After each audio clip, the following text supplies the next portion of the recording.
la búsqueda de la fortaleza interior. El estoicismo es una corriente filosófica helenística que, al igual que otras grandes escuelas del pensamiento griego antiguo, no nace en el frío mármol de los templos ni en la abstracción de teorías vacías, sino en el centro palpitante de una pregunta radicalmente humana: ¿cómo vivir mejor? ¿Cómo alcanzar una vida buena, plena, serena, feliz, incluso cuando el mundo se desmorona a nuestro alrededor? Esta pregunta, tan simple en apariencia, encierra el núcleo de todo lo que nos define como seres conscientes. Es la interrogante que atraviesa los siglos, las culturas y los cataclismos, la misma que susurra en medio del insomnio, que grita en las tragedias y que arde en los silencios prolongados de la frustración cotidiana. En la antigua Grecia, cuando las grandes polis entraban en decadencia, cuando los dioses se alejaban y los imperios se desmoronaban, el ser humano se quedó solo frente al vértigo de su existencia.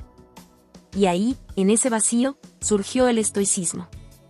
Nacido en el tumultuoso siglo III a.C., fundado por Zenón de Sitio en los pórticos de Atenas, la famosa Stoa Poikile, que le dio nombre, el estoicismo no propuso una salvación celestial, ni una evasión estética, ni una rendición sentimental. Lo que ofreció fue algo mucho más desafiante y radical: el cultivo de la fortaleza interior, la construcción de un alma invulnerable en medio de un universo que no deja de cambiar. Frente al caos externo, el estoico plantea una revolución interna. Frente al infortunio, propone virtud. Frente al sufrimiento inevitable, autodominio. Frente al placer efímero, templanza. Frente al poder que corrompe, justicia. Y frente a la muerte, la más temida de todas las certezas, el estoicismo responde con una aceptación serena, incluso agradecida, como quien al final del banquete entrega la copa y dice: he vivido según la naturaleza. Ahora puedo morir en paz. Pero, ¿qué significa esto en un mundo moderno, donde el peligro no son las lanzas ni los tiranos, sino la ansiedad, el vacío existencial, la saturación digital y la constante comparación con los demás? Significa que el estoicismo, lejos de ser una filosofía muerta, se revela como un faro encendido en la tormenta emocional del siglo XXI. Porque aunque han cambiado las vestiduras, las ciudades y los lenguajes, el alma humana sigue buscando lo mismo: estabilidad ante el caos, sentido ante el absurdo, y libertad en un mundo que todo el tiempo intenta poseernos. Ser estoico hoy no es encerrarse en una torre de indiferencia, ni fingir una falsa dureza emocional. Es elegir, con valentía, no reaccionar de forma automática al insulto, al fracaso o al elogio vacío. Es vivir con plena conciencia de que todo lo externo, la fama, el dinero, la salud, el amor, incluso el propio cuerpo, es transitorio, y por tanto no debe ser la base de nuestra felicidad. Es entender que la verdadera libertad no consiste en hacer lo que queremos, sino en querer lo que depende de nosotros. Marco Aurelio lo escribió en su lecho de muerte: no dejes que tu alma se vuelva esclava de lo que no puede controlar. Y Epicteto, esclavo convertido en sabio, nos enseñó que nadie puede robarnos la dignidad si no le damos permiso. Séneca, entre intrigas y exilios, nos recordó que morir es una tarea sencilla, lo verdaderamente difícil es aprender a vivir cada día sin desperdiciarlo. Así, el estoicismo no es una simple doctrina. Es un ejercicio diario, un entrenamiento del alma, un desafío silencioso. Es, en última instancia, la valentía de construir felicidad en medio de la fragilidad humana.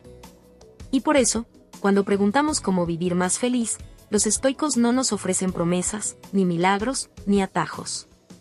Nos ofrecen algo mucho más poderoso y peligroso: la responsabilidad de nuestra propia transformación. El arte de habitar el mundo sin pertenecerle. Hay momentos en la historia, y en la vida individual, en los que el ruido del mundo se vuelve insoportable. Momentos en los que las promesas del éxito se desvanecen, en los que la rutina vacía consume la esperanza, y en los que la ansiedad crece como una niebla espesa en el alma. Nos preguntamos entonces, casi en un susurro: ¿es esto la vida? ¿Hay una forma más plena, más sabia, más verdadera de habitar el tiempo que se nos ha dado? Fue en medio de esa misma desorientación que nació el estoicismo, hace más de 2000 años. Una filosofía forjada no en torres de marfil ni en salones abstractos, sino en la intemperie del alma humana. Como otras grandes corrientes del pensamiento helenístico, el estoicismo no surgió para especular sobre el origen del universo, sino para enfrentar la urgencia de una pregunta radical y concreta: ¿cómo vivir bien? Cómo vivir con dignidad, con serenidad, con alegría verdadera, incluso en medio del sufrimiento, la injusticia o la pérdida. La respuesta estoica no es una fórmula, ni una promesa de felicidad inmediata. Es una disciplina, un camino, una forma de ver el mundo que transforma desde adentro. Su núcleo es sencillo, pero inquebrantable. No puedes controlar lo que te ocurre, pero sí puedes controlar cómo respondes a ello. No puedes evitar la muerte, pero puedes elegir cómo vivir. No puedes impedir que otros te hieran, pero puedes decidir que tu alma no se contamine con resentimiento. Los estoicos enseñaron que la felicidad no se encuentra en los placeres pasajeros ni en las opiniones ajenas, sino en vivir conforme a la virtud, actuar con sabiduría, con justicia, con templanza, con coraje. Ellos no negaban el dolor, pero se rehusaban a ser dominados por él. No buscaban escapar del mundo, sino aprender a estar en él sin ser esclavos de sus caprichos. Zenón, el fundador, comenzó su camino tras perderlo todo en un naufragio. Epicteto nació esclavo y sin embargo proclamaba que nadie podía encadenar su espíritu. Séneca escribió sus cartas más luminosas bajo amenaza de muerte. Y Marco Aurelio, emperador de Roma, gobernaba con la conciencia constante de que todo lo que posee, el poder, el prestigio, incluso su propia vida, podía desvanecerse en un instante. Pero ninguno de ellos se amargó. Ninguno se rindió. Porque habían comprendido algo esencial. La verdadera libertad no está en cambiar el mundo externo, sino en no ser arrastrado por él. Hoy, más que nunca, esa sabiduría antigua resuena con fuerza. En una época de saturación digital, donde la vida parece medida en likes, logros superficiales y validación externa, el estoicismo se levanta como una respuesta serena, poderosa y contracultural. No para anestesiar, sino para despertar. No para endurecer el corazón, sino para templarlo. No para convertirnos en estatuas de piedra, sino en seres humanos conscientes de lo que realmente importa. Ser estoico no es vivir sin emociones, es no ser esclavo de ellas. No es renunciar al amor, es amar sin depender. No es dejar de sentir, sino sentir con sabiduría. Es, en última instancia, recordar que somos fugaces, pero no insignificantes, vulnerables, pero no vencidos. Y así, en la más silenciosa de las batallas, la que se libra cada día en el interior de uno mismo, el estoicismo no promete una vida sin dolor. Promete algo más profundo, una vida que, aun con dolor, valga la pena ser vivida. Caos matutino, la trinchera de cada día, premeditatio malorum. Despertar. No hay nada glorioso en el sonido de una alarma que destroza el último fragmento de sueño. No hay revelación mística en abrir los ojos cuando todo el cuerpo clama seguir dormido. Son las 5:30 de la mañana y, desde el primer segundo, el día ya se impone como una amenaza. No hay agua en las tuberías, las noticias en el celular son una bofetada de realidad, tu contrato ha sido terminado. Gracias por tu tiempo. La habitación está vacía. No solo por la ausencia física de una pareja, sino por ese tipo de vacío más profundo y cruel, el que deja una presencia que ya no te ama. Sale a la calle. El tráfico es una jungla de bocinazos y desesperación encapsulada en metal. Cuerpos inertes manejan como autómatas, mirando sus teléfonos, gritando al aire, peleando por segundos, como si el tiempo ganado en un semáforo pudiera comprarse con paz. Todo parece estar diseñado para quebrarlo. Cada elemento del día parece un pequeño martillo golpeando en el mismo punto de su espíritu, como si el universo hubiese decidido orquestar su demolición emocional en cámara lenta. Pero entonces, ahí, en medio del colapso, ocurre algo que no parece lógico. El protagonista no grita. No lanza su teléfono contra el tablero del auto. No se hunde en el asiento con los ojos nublados por la rabia. Hace algo completamente irracional desde la perspectiva del ciudadano moderno, sonríe. No es una sonrisa de locura. Es una sonrisa de reconocimiento. De claridad brutal. De alguien que recuerda, en medio del campo minado del día, que esto ya lo había previsto. No con exactitud, no con nombres ni fechas, pero sí con profundidad. Había anticipado que la vida podía derrumbarse en cualquier momento. Que lo peor podía suceder en el momento menos oportuno. Que nada le era prometido. Que nada estaba garantizado. Y que, por eso mismo, lo que ocurre no es un ataque personal, sino simplemente la vida siendo la vida. Eso es el premeditatio malorum.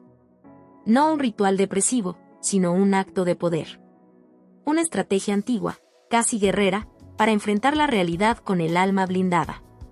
Porque prever el desastre no es rendirse ante él, es prepararse para no ser consumido por su furia. Es una forma de decirle al mundo, sé de lo que eres capaz. Te he visto antes. No me tomas por sorpresa. En tiempos donde la positividad tóxica nos exige sonreír por todo, donde la mentalidad todo va a salir bien es un opio que anestesia nuestra percepción de lo real, los estoicos proponían algo más fuerte, más honesto, más radical: contempla lo peor y sigue en pie. Anticipa la caída, entrena la caída, haz las paces con ella, y cuando suceda, porque sucederá, no seas víctima, sé testigo. El protagonista de esta historia no es un héroe porque todo le sale bien. Es un héroe porque todo puede salir mal, y aún así no se traiciona. No permite que el caos externo infecte su mundo interior. Su mente, su decisión, su actitud, permanecen inviolables. Y eso, en un mundo de reacción automática, de quejas permanentes, de dependencia emocional al entorno, es una forma de rebeldía espiritual. La trinchera de cada día no está en la calle. Está en la conciencia. En cómo recibes el golpe. En cómo eliges tu respuesta. Porque cada mañana, la vida nos desafía con su cara más cruda, la incertidumbre. Y cada mañana, podemos sucumbir o podemos recordarnos que fuimos advertidos, que nos preparamos, que no se trata de tener un día perfecto, sino de no perder la compostura cuando todo se desploma. Hoy puede fallar todo. Puede doler. Puede llover sobre las ruinas. Pero aún así, yo no debo fallarme a mí mismo. Esa es la única promesa que no estoy dispuesto a romper. Esa es la única trinchera que pienso defender con cada latido de mi alma. Crisis en la cima, cuando el éxito te quiebra. La dicotomía del control. No todos los terremotos comienzan en la tierra. Algunos nacen en el alma. Y son peores. Porque mientras el temblor físico destruye lo visible, el otro desgarra lo invisible, la imagen, la dignidad, la fe en los otros, la confianza en uno mismo. Hay sismos internos que no dejan escombros en la calle, pero sí en la conciencia.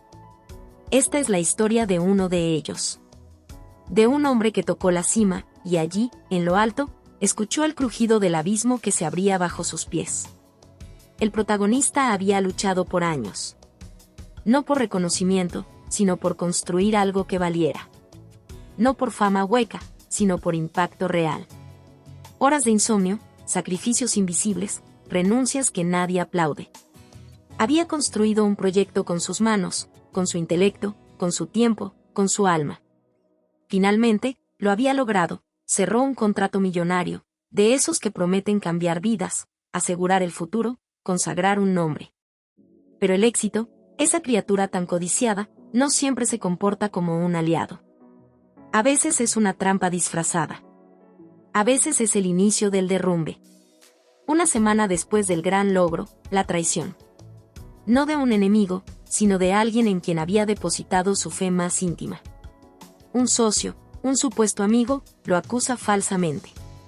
Filtra documentos, distorsiona hechos, fabrica una narrativa. En horas, el héroe de ayer se convierte en el sospechoso de hoy. La humillación es pública, brutal, sin matices. La prensa lo devora. Los colegas lo esquivan. Las redes lo condenan. Su nombre se vuelve un susurro incómodo. Lo que tardó años en construir, el mundo se lo lleva en un parpadeo. Y entonces, la noche más oscura. Una habitación fría. Una pantalla encendida. Cientos de mensajes sin responder. El eco de una pregunta punzante: ¿vale la pena seguir? La tentación de desaparecer, de callar para siempre, de dejar que el fango lo trague, está ahí, como un cuchillo que no necesita filo, porque la herida ya está abierta. Pero justo ahí, en esa grieta del alma, el estoicismo respira. No como una frase bonita. No como una cita para redes sociales. Sino como una verdad viva, salvaje, brutalmente lúcida. No controlas lo que el mundo dice de ti. No controlas la calumnia. No controlas la traición. No controlas el juicio de las multitudes. Solo controlas quien decides ser cuando todo eso ocurre. Esa es la dicotomía del control. Un principio tan sencillo que parece inofensivo. Pero en la práctica, es dinamita. Es guerra interna. Es revolución. Porque vivir según este principio es asumir, sin escapatoria, que el poder real nunca estuvo en el contrato millonario, ni en la reputación pública, ni en la imagen construida. El único poder real era, y es, el carácter. El carácter no se negocia. No se vende. No se alquila al mejor postor. El carácter es lo que queda cuando todo lo demás te es arrebatado. Es el fuego que no se apaga cuando las luces externas se van. Y él lo comprendió en ese instante brutal de caída. Podía responder con venganza, con odio, con histeria. Podía buscar defender su nombre a gritos, arrastrarse en los tribunales de la opinión pública. Pero eligió algo más radical, el silencio. No por cobardía, sino porque entendió que su valor no se negociaba en los foros, sino en la intimidad de su conciencia. Ese día no defendió su prestigio. Defendió su integridad. No gritó que era inocente. Se comportó como tal. No exigió justicia. Vivió como si la justicia fuera parte de su columna vertebral. No permitió que la narrativa falsa lo definiera. Porque sabía que lo único que el mundo no puede quitarte, es la forma en que eliges pararte frente a él. Mientras todos hablaban, él actuaba. Mientras todos juzgaban, él creaba. Mientras todos señalaban, él reconstruía, no su imagen, sino su temple. Y aunque el contrato quedó en ruinas, y aunque el escándalo dejó cicatrices en su camino, algo más profundo nació, la convicción de que la libertad no es que el mundo te apruebe, sino que tú no necesites esa aprobación para caminar con la frente en alto. El estoico, decía Epicteto, no es el que no recibe golpes. Es el que, golpeado, sigue erguido. Es el que, cuando todo lo externo falla, se convierte en su propia fortaleza. El éxito, ese día, lo quebró. Pero en los fragmentos, descubrió algo que no sabía que tenía, el coraje de no traicionarse, incluso cuando todos los demás lo traicionaron a él. Prefiero perder el mundo, antes que perderme a mí. Esa no fue una frase decorativa. Fue un juramento. Una declaración de guerra contra el autoabandono. Porque hay derrotas externas que son, en verdad, la victoria secreta de la conciencia. Y hay hombres que, cayendo, se elevan de un modo que el éxito jamás les habría permitido. Ansiedad, ese asesino silencioso. Autodominio, irracionalidad, Epicteto.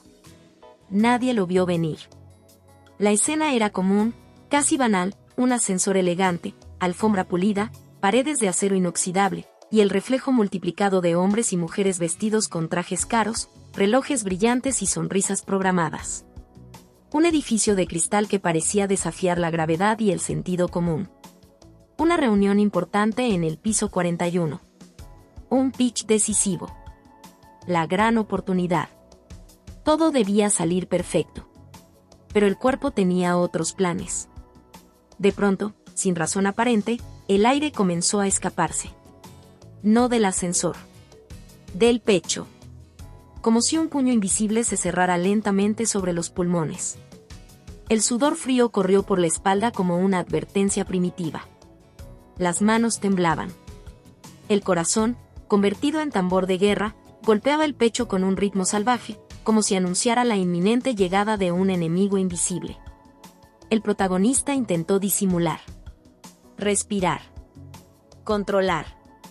Pero la mente ya había cruzado el umbral. ¿Y si me desmayo aquí? ¿Y si todos lo ven? ¿Y si esto es el fin? ¿Y si estoy muriendo? Los pensamientos se disparaban como dardos envenenados. Cada uno más violento que el anterior. Cada uno más irracional. Y sin embargo, más convincente. La ansiedad no discute. Aplasta. No pide permiso. Irrumpe. No grita.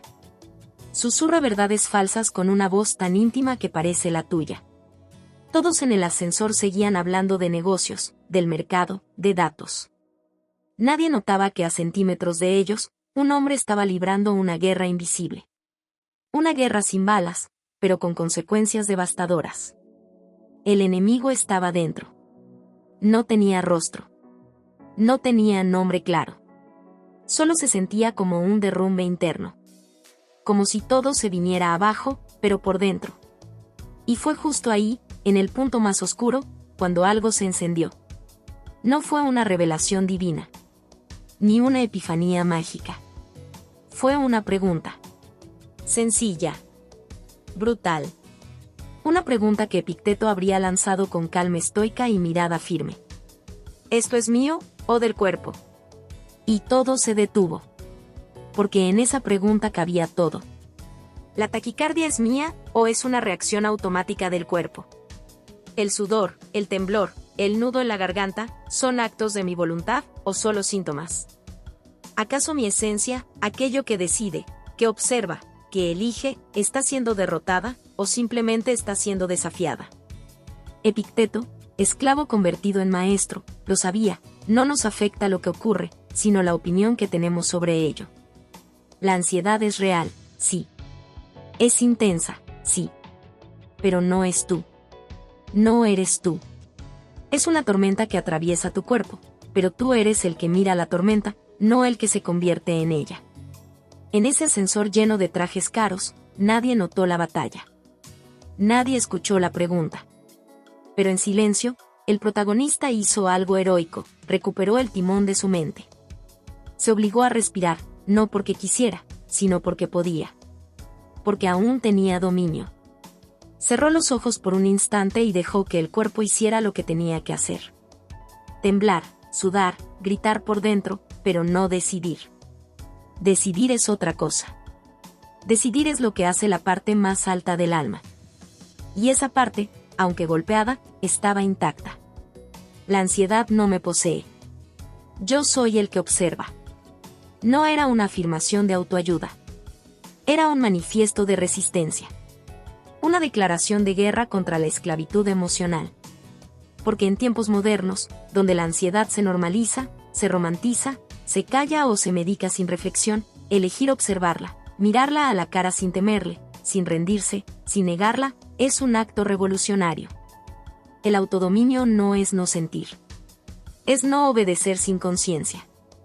La racionalidad no es frialdad. Es fuego templado. Y el estoico no es el que no sufre. Es el que sufre, sin doblegarse. En los días siguientes, las crisis volvieron. A veces más leves. A veces más violentas. Pero nunca más pudieron tomarlo por sorpresa. Porque algo había cambiado. Porque había comprendido que él no era el temblor, ni el miedo, ni la hiperventilación. Él era la voluntad que atraviesa el miedo sin ceder su dignidad. Él era el centinela que, incluso en medio de la noche interna, no soltaba la espada de su conciencia. Vivimos tiempos donde lo físico lo define todo, la imagen, el gesto, la biología. Pero hay una trinchera más profunda, más alta, más sagrada, la mente que no se entrega, incluso cuando el cuerpo tiembla. Ese es el campo de batalla estoico. Y en ese ascensor, aunque nadie lo notó, un hombre libró su guerra, y ganó. No porque no sintiera miedo, sino porque no permitió que el miedo lo gobernara. Y así, entre ruinas internas, se permitió respirar. No como un reflejo, sino como un acto consciente. Como un himno silencioso de resistencia. Y mientras el ascensor seguía subiendo, mientras los demás hablaban sin pausa, él supo, por fin, que el verdadero ascenso no era hacia el piso 41. Era hacia sí mismo. Hacia esa parte invulnerable del alma que la ansiedad jamás podrá poseer. El día que no golpeé al jefe. Tema estoico, virtud sobre impulso, Séneca. Hay días que no se olvidan. No por lo que se pierde, ni por lo que se gana. Sino por lo que se conquista en silencio, en la más violenta de las guerras, la que ocurre entre el deseo de destruir y la decisión de dominarse. Era un lunes. Un día de esos que llegan sin gloria y se presentan con la cara sucia del tedio. La oficina, como un teatro repetido, reproducía los mismos diálogos de siempre, risas hipócritas, correos impacientes, reuniones innecesarias y jerarquías tan frágiles como las paredes de cartón que las sostienen. Pero esa mañana había un ruido más agudo, un filo más cortante en el aire. Algo se intuía mal. Y entonces ocurrió. Frente a todo el equipo, con las luces encendidas y las miradas atentas, el jefe lo llamó. Con voz firme, pero cargada de desprecio. Con tono agresivo, disfrazado de liderazgo. El pretexto fue mínimo, un error menor en una entrega. Pero el castigo fue desproporcionado. Una exhibición pública de poder, una demostración de dominio. Como un emperador moderno sentado en su trono de plástico, buscaba aplastar no al culpable de una falla, sino a un hombre cuya simple presencia lo incomodaba. Lo humilló. Lo interrumpió. Lo gritó. Lo expuso. Lo empujó verbalmente hasta el límite. Hasta ese punto donde la sangre hierve, donde el corazón ruge como un tambor de guerra, donde los puños se cierran sin pedir permiso. Y el protagonista, sí, ese mismo que había soportado injusticias, que había tragado frustración, que había cultivado paciencia, estuvo a un segundo de cruzar el umbral. De soltar el golpe. De permitirle al impulso convertirse en acto. De derrumbar toda compostura, todo silencio, toda contención. Porque no era solo un insulto profesional. Era una puñalada al orgullo, una traición a la dignidad, un intento de reducirlo frente a los ojos de quienes aún lo respetaban. El cuerpo ya no era suyo. El temblor, la respiración agitada, el rostro tenso. Todo gritaba, hazlo. Rompe el teatro. Rómpelo a él. Pero entonces, en medio de esa batalla interna donde el alma pendía de un hilo, vino el recuerdo. No de una frase decorativa. No de una cita de escritorio. Sino de una verdad milenaria, vivida por hombres que enfrentaron tormentas infinitamente más feroces. Séneca lo había dicho, no como consejo, sino como confesión. El mayor poder del hombre no está en vencer a otro, sino en vencerse a sí mismo. Y en ese instante, algo se fracturó, pero no fue el rostro del jefe. Fue el ciclo del impulso. Porque entendió que lo justo no es lo que se siente. Lo justo es lo que se elige. Sentir la furia es humano. Ejecutarla sin filtro es esclavitud. El golpe más poderoso no es el que se da. Es el que se contiene. Y ese día, en ese campo minado disfrazado de oficina, el protagonista eligió no destruir al otro. Eligió salvarse a sí mismo. La sala se quedó en silencio. El jefe, esperando la reacción. Los compañeros, tensos. El aire, suspendido. Pero no hubo explosión. No hubo gritos. No hubo venganza. Solo una mirada firme, un cuerpo que no cedió, y una mente que, aunque desgarrada por dentro, se negó a arrodillarse ante el instinto. Esa decisión no fue fácil. Fue heroica. Porque ir contra el impulso es más difícil que ir contra un ejército. Porque la furia exige acción inmediata, pero la virtud exige profundidad. Porque en una sociedad que glorifica la reacción, la contención es vista como debilidad. Pero no hay fuerza más profunda que la del que elige no convertirse en lo que desprecia. Ese día no perdió dignidad, aunque intentaron robársela. La sostuvo con los dientes, con los ojos, con el alma. No se convirtió en verdugo. No bajó al lodo. No fue como ellos. Y al salir de esa sala, no lo acompañó la satisfacción del golpe, sino algo más extraño, más incómodo y más valioso, la transformación. Durante días, dudó. ¿Habría sido mejor romperlo todo? ¿Habría ganado respeto si estallaba? ¿Acaso la virtud sirve de algo en un mundo donde se premia al agresor? Pero al ver a los demás, los mismos que lo miraban con compasión en ese instante, entendió que muchos le temían al jefe, pero todos lo respetaban a él. No por ser el más fuerte, sino por haber demostrado que la verdadera fuerza no es física, ni verbal, ni jerárquica. La verdadera fuerza es interior. Y solo puede ser probada cuando más cerca se está de perderla. Dominarme a mí mismo fue el golpe más poderoso que he dado. No se oyó. No dejó sangre. Pero cambió mi vida. Porque desde ese día, Ya no fui solo un empleado, ni un número más en el sistema. Fui dueño de mí. Y eso, en un mundo que vive reaccionalmente, es el acto más subversivo, más viril, más radical, más estoico y más libre que existe. Memento mori, un funeral en la ducha. Contemplación de la muerte. Todo comenzó con un timbre. No una sinfonía trágica, no una advertencia cósmica. Solo un maldito timbre de teléfono. Seco, cruel, sin alma. Una voz temblorosa al otro lado. Palabras atropelladas. Pausas que pesan como piedras. El tiempo se detiene. Y luego, la frase que corta la carne, que paraliza el alma, que rompe el mundo. Lo siento, tuvo un accidente. No sobrevivió. No hay antes. No hay después. Solo eso. Silencio. Incredulidad. El cuerpo frío. La mente girando en círculos como un animal acorralado.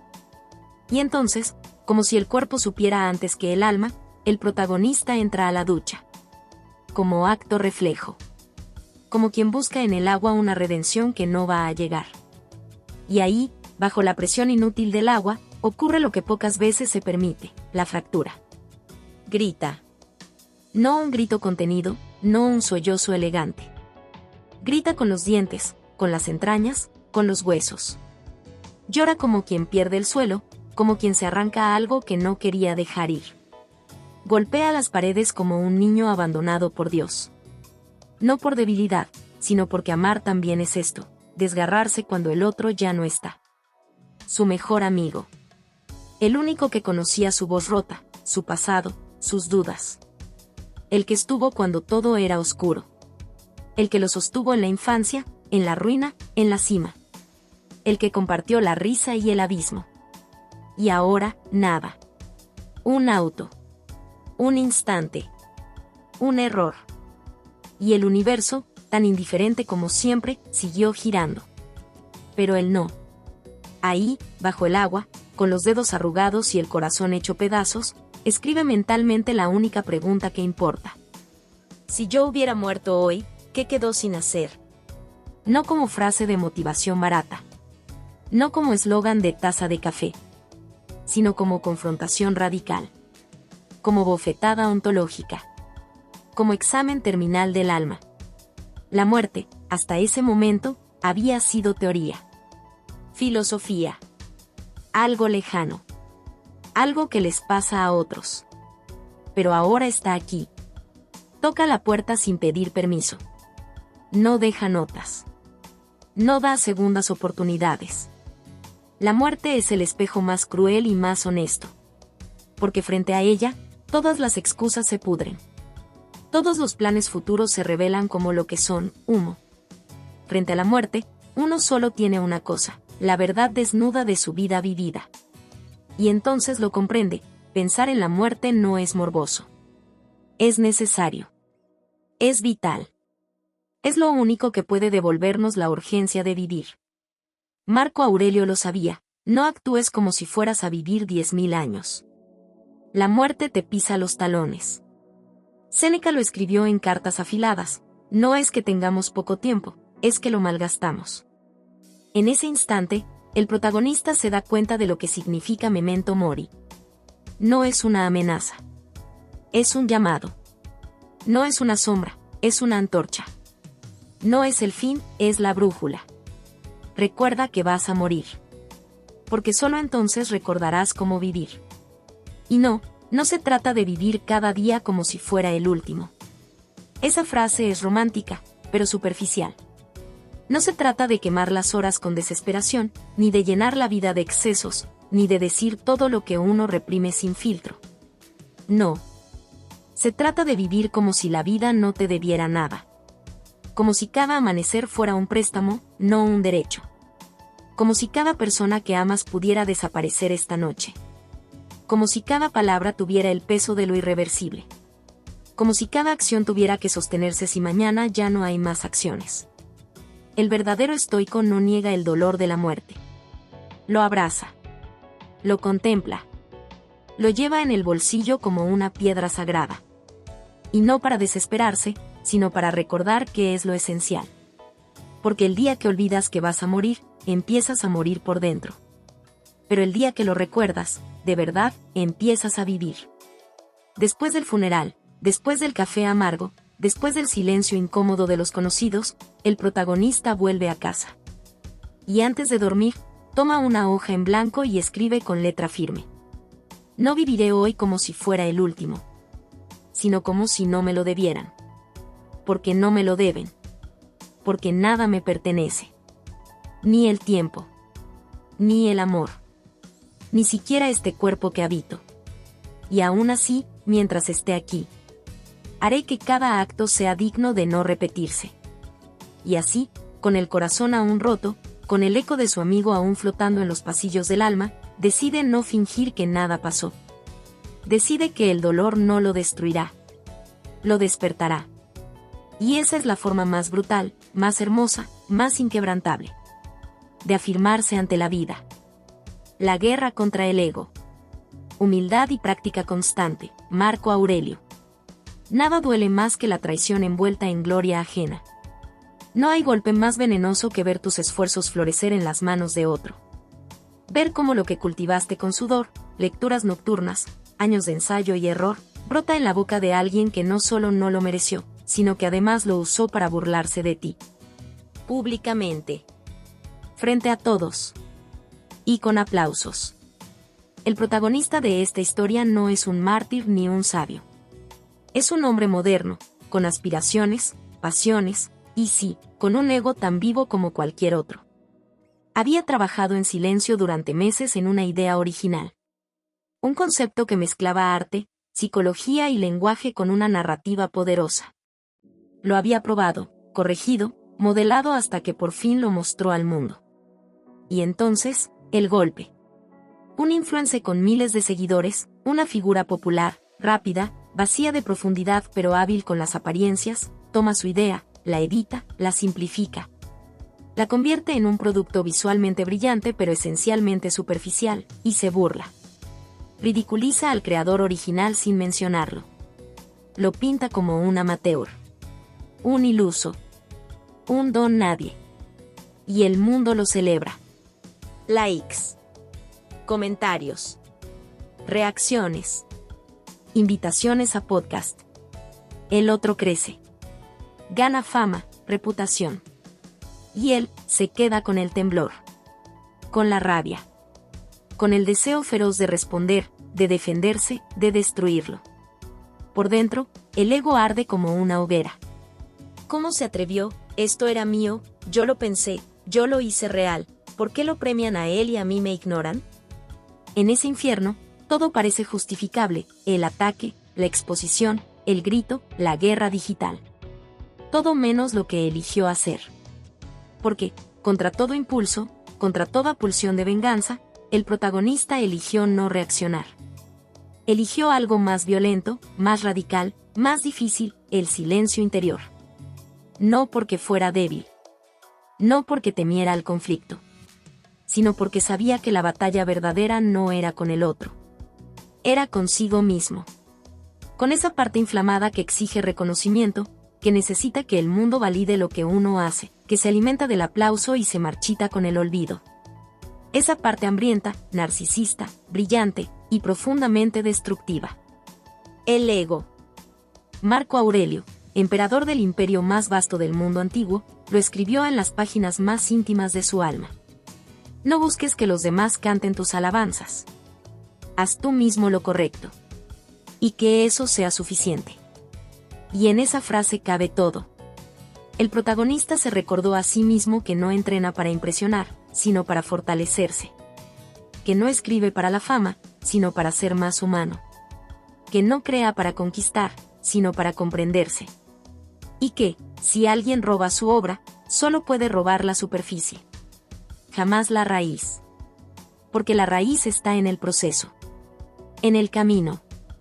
En las noches en que nadie aplaude. En los borradores que nadie ve. En la renuncia silenciosa a la mediocridad. Así que entrenó. Volvió al papel, al estudio, a la creación. No para superar al otro, sino para superarse. para purgar el ego, para disolver la necesidad de aplauso, para hacer de la humildad no una pose, sino un músculo entrenado. Y descubrió algo extraño. Cuando el ego calla, el alma habla. Y esa voz, que nace en lo más hondo, no necesita escenario. Solo dirección. Pasaron los días. El influencer, como toda estrella fugaz, fue devorado por su propia superficialidad. Otro escándalo. Otro robo. Otro ciclo de exposición. Pero el protagonista no se regocijó. No dijo te lo dije. No necesitaba ganar esa batalla. Porque ya había ganado la única que importa, la interna. El mundo puede premiar lo falso. Puede ignorar lo valioso. Puede escupir sobre el esfuerzo, reírse del talento, encumbrar lo vacío. Pero el mundo no puede robarte el carácter. No puede arrebatarte tu práctica diaria, tu evolución real, tu visión. Porque esa, solo tú la conoces. Y solo tú puedes destruirla. Que te roben una idea no importa. Que te roben la paz, sí. Esa fue la frase que escribió en su diario al final de todo. Y no lo hizo como víctima, sino como guerrero que ha visto el verdadero campo de batalla. El espejo. Ahí donde el ego y la virtud se enfrentan cada mañana. Ahí donde se decide quién manda, la herida o el crecimiento. Y ese día, como muchos después, eligió no ser esclavo de la herida. Eligió entrenar.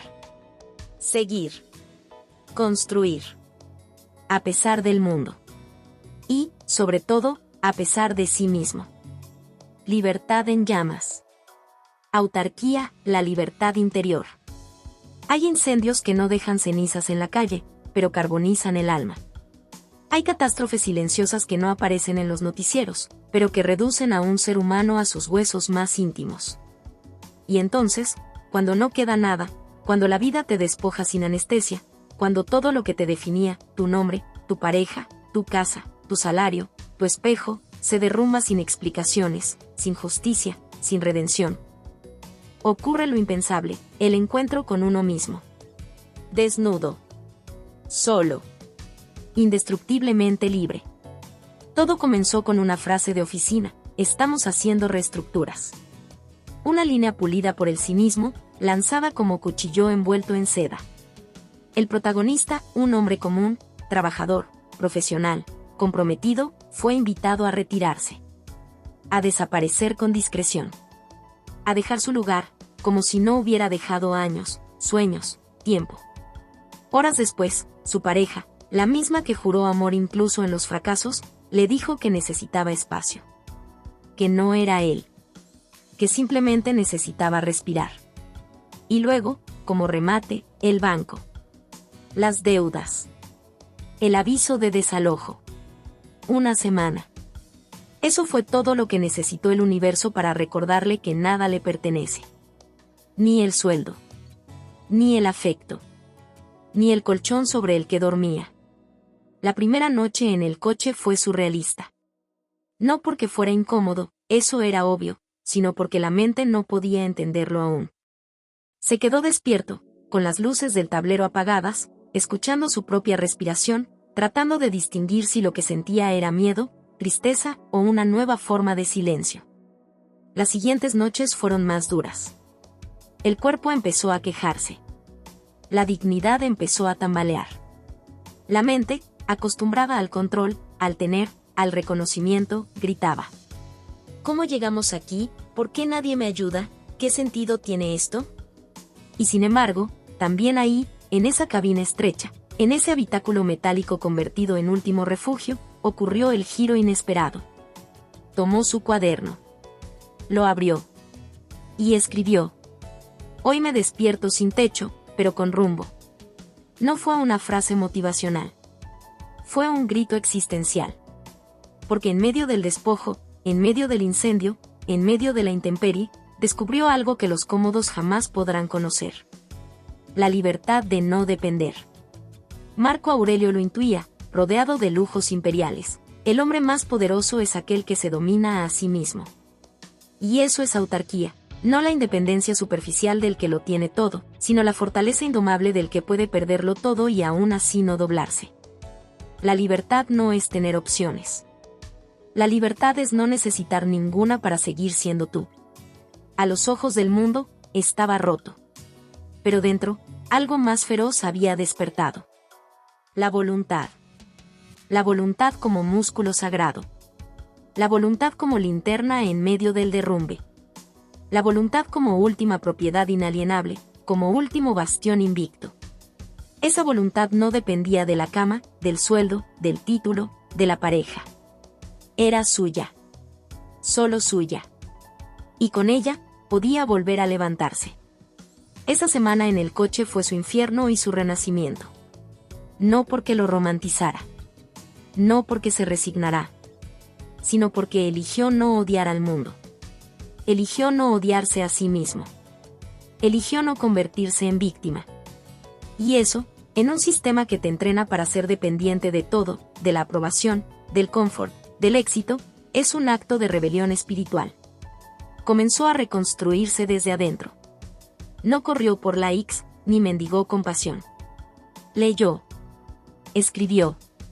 Se entrenó con disciplina. Aceptó trabajos pequeños. Comió con gratitud. Cada día, una acción. Cada día, una afirmación silenciosa de poder interno. Y con cada paso, comprendió. No me quitaron nada que yo no pudiera volver a forjar. No perdí nada que definiera mi valor real. La libertad es esto. Que te arranquen todo, y tú sigas siendo tú. Que arda el mundo, y tú permanezcas erguido. Que no haya techo, pero sí propósito. Que no haya respaldo, pero sí integridad. Quítame todo, menos mi voluntad. Porque con ella, reconstruyo el universo. Esa no fue una metáfora. Fue su escudo. Porque lo entendió con brutal claridad. El esclavo no es el que duerme en un coche. Es el que necesita una cuenta bancaria para recordarse quién es. Es el que se arrodilla por atención. Es el que olvida que el alma es libre, aun cuando el cuerpo esté en ruinas. Y entonces, un día, sin estridencia, sin épica, sin luces, volvió a caminar como un hombre nuevo. No más rico. No más exitoso. Sino más verdadero. Porque cuando has perdido todo y no te pierdes a ti, has ganado algo que el mundo jamás podrá entender. La libertad de ser invulnerable desde adentro. No porque no duela, sino porque no define. Y así, caminando entre los escombros de su antigua vida, se supo, por fin, radicalmente libre. El fuego que me habita. Hay una llama que no se apaga con el viento. Una fuerza interna que no se quiebra aunque el mundo te empuje contra el suelo. No es arrogancia. No es orgullo inflado. Es algo más profundo.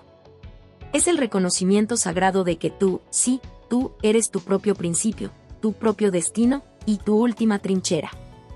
Hoy no te hablo como alguien que lo tiene todo resuelto. Te hablo como quien ha visto el abismo y ha decidido no saltar.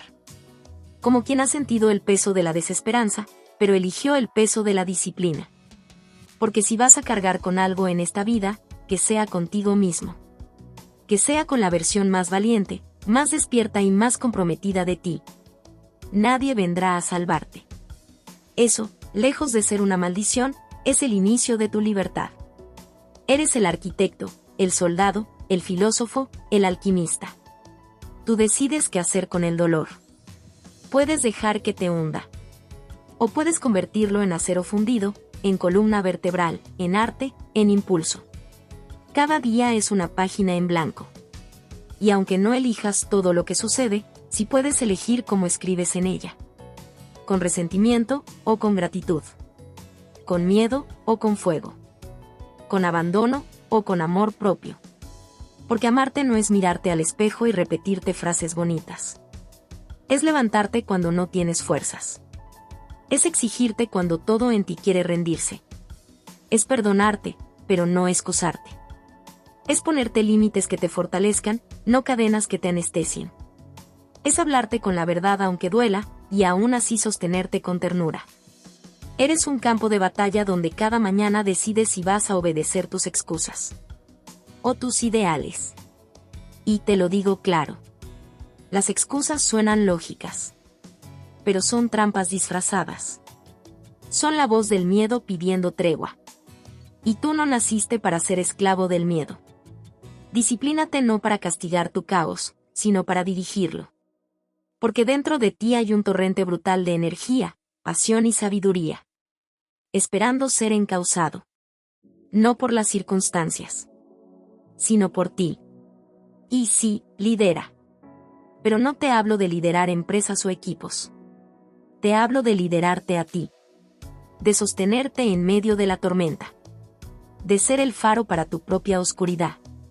De convertir tu voz interna en una aliada, no en una saboteadora. De que tus actos sean tan congruentes con tu alma, que inspiren incluso en silencio. Haz el trabajo que nadie ve. Agradece mientras friegas los platos. Respira mientras te invade la ansiedad. Abraza tu historia, incluso las partes que querrías borrar. Porque cada cicatriz es un verso de tu poema. Y cada caída, una lección que te pulió por dentro.